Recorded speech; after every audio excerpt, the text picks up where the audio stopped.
Welcome to village tech YouTube channel. आज का हमारा टॉपिक है स्पेन टूरिस्ट वीज़ा के रिलेटेड है कि how to get Spain tourist visa without any refusal, without any rejection, without any agent, बगैर किसी एजेंट के, बगैर किसी रिफ्यूज़ल के, बगैर किसी कंसल्टेंट के हम स्पेन टूरिस्ट वीज़ा कैसे हासिल कर सकते हैं। इसके कौन कौन से हमें डॉक्यूमेंट्स रिक्वायर्ड होते हैं, जिनकी ऑलरेडी स्पेन का वीज़ा जो है जिन्होंने अप्लाई किया हुआ है या जिन्होंने करना है, या जिनका स्पेन का वीज़ा जो है रिफ्यूज़ हो गया था उन्होंने अगेन किसी शेंजन कंट्री का अप्लाई करना है या अगेन स्पेन का वीज़ा अप्लाई करना है। आप लोगों के लिए ये वीडियो बहुत इंपॉर्टेंट है। इंपॉर्टेंट इसलिए बहुत इंपॉर्टेंट है कि इस वीडियो में आप लोगों को कुछ जो मैं गाइडलाइन दूंगा उसके अकॉर्डिंग जो आप लोगों को स्पेन का जो वीज़ा है वो 100% मिल जाएगा।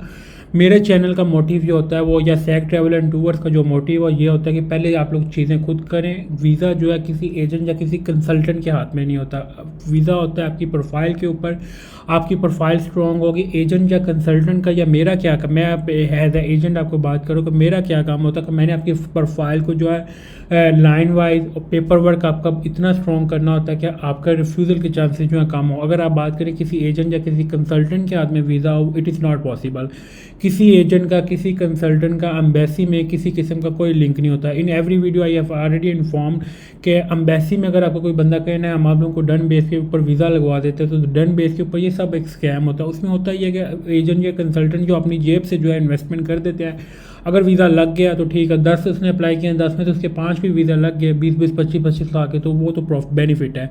ये चीज़ आप लोगों को हर वीडियो के अंदर बताना चाहता हूँ कि अगर आप लोग स्पेन, हर कंट्री का एक टाइम होता है वीज़ा अप्लाई करने का। आपका स्पेन का वीज़ा जो आप लोगों ने बेशक उस टाइम के ऊपर अप्लाई किया हो जो जिस टाइम के ऊपर स्पेन के वीज़े बंद हो गए। हमारा मसला सबसे बड़ा यही होता है कि हम लोग ऑन टाइम के ऊपर जो अपॉर्चुनिटी को अवेल नहीं करते। जब आप अपॉर्चुनिटी को अवेल नहीं करेंगे, इसका मतलब ये है कि आप उसके बाद भी आपको अपॉर्चुनिटी या उस अपॉर्चुनिटी के पीछे दौड़ने का फिर कोई फ़ायदा नहीं होता। क्यों फ़ायदा नहीं होता? उस टाइम तक वो अपॉर्चुनिटी आप लोगों के हाथ से गुजर चुकी होती है। मैंने जो अपने एरिया में जो लोगों का जो देखा है, सबसे ज़्यादा इशू देखा है वो ये है कि ऑन टाइम के ऊपर सोचते हैं, करते हैं, देखेंगे, आफ्टर सम टाइम, कुछ टाइम गुजरने के बाद हम लोग ना इधर का अप्लाई किया, रिफ्यूज़ल हो गया। अगर आप लोगों ने अप्लाई करना है तो ऑन टाइम अप्लाई करें, नहीं तो ना करें। अगर आप लोगों का वीज़ा रिफ्यूज़ हो गया, नो प्रॉब्लम, इसमें परेशान होने की ज़रूरत नहीं होती कि अब क्या होगा, ये क्या होगा। उसका तरीकाकार क्या होता है कि यू विल वेट करना बेहतर समझा करेंगे। वेट किया करें, फिर उस वर्किंग स्टार्ट कर दें, रिसर्च बेस्ड काम करें। कभी सुनी सुनाई बात के ऊपर जो है काम ना किया करें। हमारा कंसर्न क्या होता है, उसका लग गया, मेरा भी लग गया, सारे उस तरफ जो है मूव हो जाते हैं।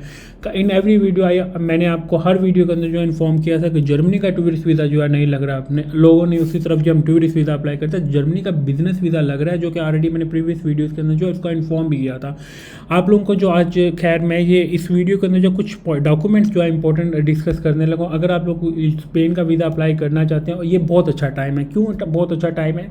इस टाइम के ऊपर स्पेन की जो मैं बात करूँ, स्पेन टूरिस्ट वीज़ा की, इस टाइम के ऊपर वीज़ा रेशो जो है 90 to 95% है। आफ्टर सम टाइम ये रेशो 95% 50% पे आ जाए। जब कि फिर आप लोग कहते हैं कि सर हमारा वीज़ा जो है रिफ्यूज़ हो गया था। क्यों हो गया था आप लोगों को ये भी मैं बताता हूँ इस वीडियो के अंदर। फर्स्ट, इसमें सिंपल इसकी डॉक्यूमेंटेशन है कोई इतनी, हाँ, बट एक मैं बता दूँ कि आप लोग अगर कहते हैं कि 3 to 5 पेज का कवर लेटर, अगर आप लोग if you will not mention each and everything in cover letter, it's mean you will never get Spain tourist visa. अगर आप लोग स्पेन के कवर लेटर के अंदर जो है प्रॉपरली चीज़ें मैंशन नहीं करते, अपनी फाइल जो है प्रोफाइल जो है अपनी स्ट्रॉन्ग नहीं बनाते, अगर आप लोग अपनी डॉक्यूमेंट एनालिसिस नहीं करते, तो इट्स मीन कि यू विल नेवर गेट। आप लोगों को मैं कुछ इसके अंदर जो है 7 चीज़ें जो है गाइड करने लगूँ। इस चीज़ को आप लोगों ने बड़ा एक भी कोई चीज़ इसमें कोई पॉइंट को जो स्किप नहीं करना अगर आप लोगों ने स्पेन का टूरिस्ट वीज़ा लेना है। फर्स्ट, इसमें डॉक्यूमेंट कौन सा इंपॉर्टेंट होता है यूरोप में? फर्स्ट डॉक्यूमेंट की अगर मैं बात करूँ, इसमें फर्स्ट डॉक्यूमेंट आपका यूरोप में होता है cover letter. Your cover letter must be 3 to 5 pages. 3 to 5 page में 3 to 5 पेजेस में आपने लिखना क्या होता है? अब आपका कंसर्न है कि सर 3 to 5 पेजेस के अंदर हम क्या क्या लिखें। You will mention each and everything in cover letter, like home country type, family type, business type, property document mention, आप लोगों की जितनी एजुकेशन है वो mention, each and everything. Travel plan का आपने बताना है, और ये आप लोगों के पास जो अगर अकाउंट में 15 लाख रुपए आपके अकाउंट में है और आपकी सैलरी है और सैलरी आपकी है जी 70,000, ये 15 लाख 70 के, और ये 15 लाख आपके अकाउंट में कैसे आया, कैसे आपने सेविंग की, if you will mention each and everything Spain tourist visa, Spain cover letter, तो it's mean you will get easily tourist visa, it is not difficult. But अगर आप लोग अपनी रॉकेट साइंस बनाएंगे, नहीं जी नहीं, हम तो सारी चीज़ें जो है एनालिसिस के बिना वीज़ा ले लेंगे, तो एनालिसिस के बिना जो आपको किसी कंट्री का वीज़ा नहीं मिलेगा। ये तो फिर वो कंट्री है जो वीज़ा दे नहीं रहा, बांट रहा है। Without analysis you will never get any Schengen state visa. ये चीज़ आप लोगों ने अपॉइंट जो है अपने नोट कर लेना। मेक श्योर करना है कि आप लोगों का जो प्लान है, your plan must be 10 days, not more than 10 days। अगर आप लोगों का प्लान जो है 10 डेज से अबव होता है, तो आप लोगों ने ये चीज़ मेंशन करनी है कि पर डे का लाख रुपए आपके अकाउंट में होना चाहिए। अगर आप 10 दिन का प्लान कर रहे हैं तो 15 लाख रुपए की आपकी बैंक स्टेटमेंट होनी चाहिए। अगर आप 7 दिन का कर रहे हैं तो 10 लाख रुपया बैंक स्टेटमेंट होनी चाहिए। मिनिमम 7 डेज है, इससे कम नहीं होता। और मैक्सिमम जितना आपने करना उसके अकॉर्डिंग जो पर डे का लाख रुपया, जो 300 यूरो, जो आप लोगों ने इसको मल्टीप्लाई कर लेना है पर डे के हिसाब से, कि इसमें 300 यूरो आई थिंक 1 लाख से ऊपर ही बनता है, उसके अकॉर्डिंग जो आप लोगों की स्टेटमेंट होनी चाहिए। उसके बाद में अगर मैं बात करूं ट्रैवल प्लान, ये बहुत मैटर करता है। उसके बाद अगर मैं बात करूं आप लोगों का ticket reservation,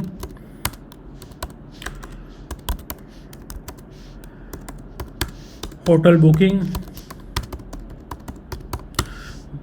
make sure you will not use any fake document in Spain tourist visa file. If you will use any Spain tourist visa, if you will use fake document in Spain tourist visa file, it means you will get refusal.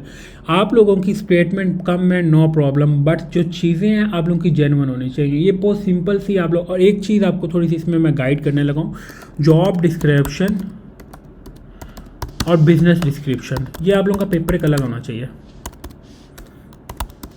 इस पे ये भी आप लोगों का 3 to 5 pages का बनेगा, ठीक है। उसके बाद अगर मैं बात हुई आपके सामने जो मैंने चेकलिस्ट ओपन किया, ये ऑफिशियल चेकलिस्ट है। इसको थोड़ा सा मैं आपको लोगों को गाइड भी कर देता हूँ। 2 application form, current passport, attorney form, photocopy passport, photocopy whole trip transportation, photocopy travel medical insurance, invitation letter, it is not compulsory for tourist visa, ये आप लोगों के लिए कंपलसरी नहीं है। Photocopy hotel reservation in Spain and other Schengen country. अगर आप लोगों अच्छा, आप लोगों ने एक चीज़ मेंशन की, एक चीज़ मैं आपको थोड़ा सा गाइड कर दूं कि इस चीज़ में आपने क्या करना है कि एक कंट्री के आप लोगों ने देखना है कि आप लोगों की फर्स्ट एंट्री भी स्पेन होनी चाहिए और लास्ट डेस्टिनेशन भी स्पेन होनी चाहिए।